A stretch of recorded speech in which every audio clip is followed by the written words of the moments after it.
আজকে এই অ্যামাজন থেকে আনিয়েছিলাম পদ্মের বীজ। এটা সরিয়ে দিই। এই পদ্মের বীজের প্যাকেটটা আজকে এসছে। আমি এটা খুলে দেখবো এবার।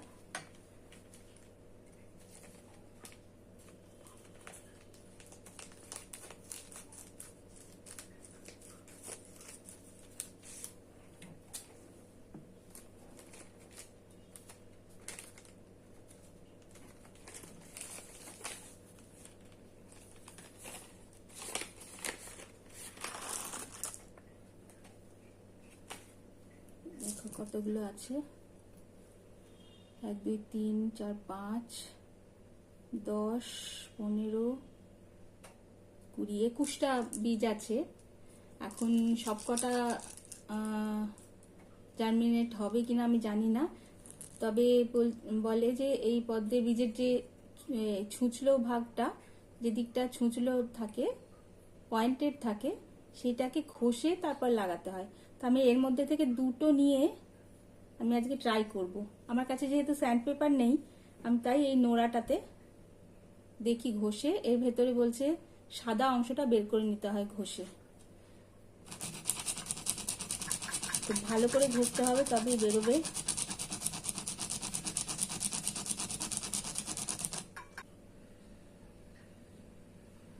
এখন এইটুকুতেই যথেষ্ট কিনা আমি জানি না।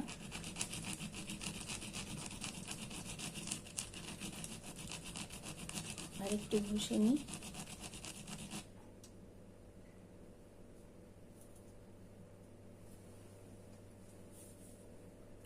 এটা ঘষে দেখি।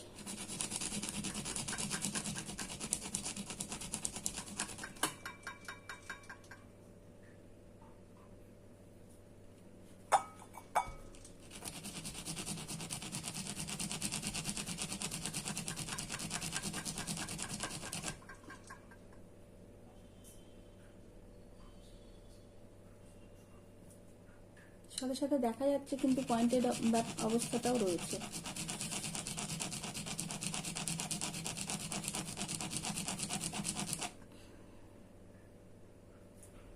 এমনিতেও অবশ্য জার্মিনেট হয়, একটু টাইম লাগে,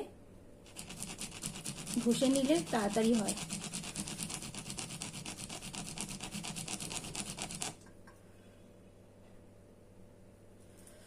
তো আমি যেটুকুনি হয়েছে আমি এই গ্লাসের মধ্যেই এই দুটো ফেলে দিচ্ছি, আর একটা এমনিই ফেলে রাখছি। দেখি কোনটা আগে হয়। নিশ্চয়ই জার্মিনেট হবে এটাও। ব্যাস, এই তিনটে থাকুক।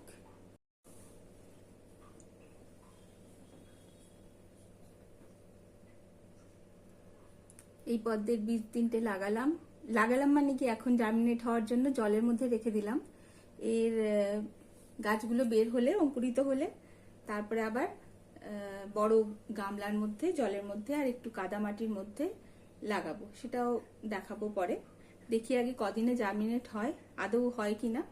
এটা আমি অনলাইনে আনিয়েছি। এই যে 21খানা বীজ এসছে। তো বীজ নাকি, এই পদ্মের বীজ নাকি বছর 10 পর্যন্ত ঠিক থাকে। ঠিক করে রেখে দিলে অনেক দিন ঠিক থাকে। তো আমি অ্যামাজন থেকে আনিয়েছি, ভালো কোয়ালিটি ভেবেই আনিয়েছি, হওয়া উচিত। প্রিমিয়াম কোয়ালিটি লেখা আছে। এখন দেখা যাক।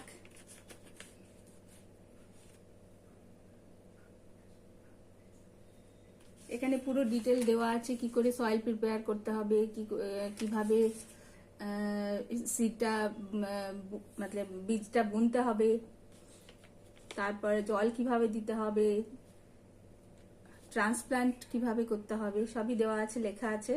তো এইটা হারালে চলবে না।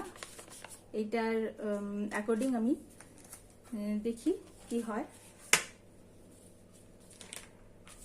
তো আপাতত এটা থাকলো, জার্মিনেট হলে আবার দেখা হবে।